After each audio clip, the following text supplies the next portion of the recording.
বাঁশের নিচ দিয়াই যাই। হ্যাঁ,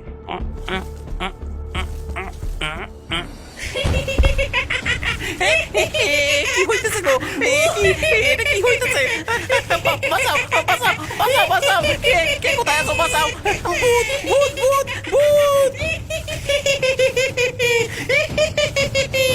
এবার কোথায় যাবি? আমরা তো তোর জন্যই অপেক্ষা করছিলাম।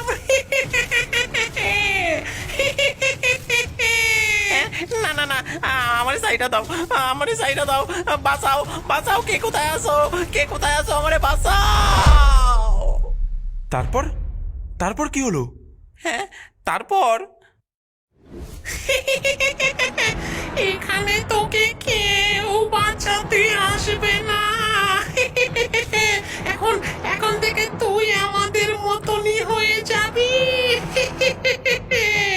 আমাদের মতোই বেশভূত হয়ে রাস্তার উপর পড়ে থাকবি। না না না, আমার সাইডা দাও! না না না না!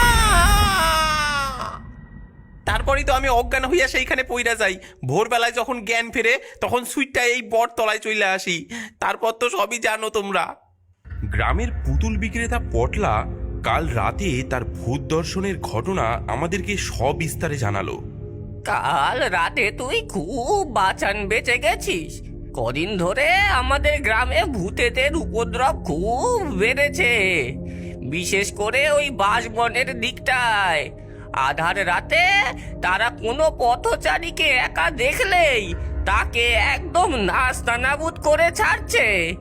ওই পথ দিয়ে একা ফিরছো কি মরেছ? বাঁশবনের পথ দিয়ে কেউ একা গেলেই ভূত পেতনিরা তাকে ধরবেই ধরবে। ওরা এক নতুন ফন্দি বের করেছে। কিরকম ফন্দি?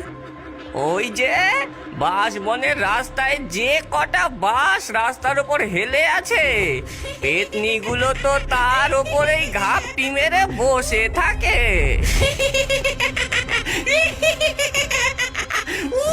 সেইখানেই তো ফন্দি। আরে ফন্দিটা কি সেটা তো বলবে। আমি বুঝিয়ে বলছি, শোনো। এই কয়েকটা বাস তো রাস্তার উপর নুয়ে আছে। হ্যাঁ, আছে। এবার পথচারীকে সেই রাস্তা দিয়ে আসতে হলে হয় বাসটাকে উঁচু করে তুলে নিচ দিয়ে গলে আসতে হবে,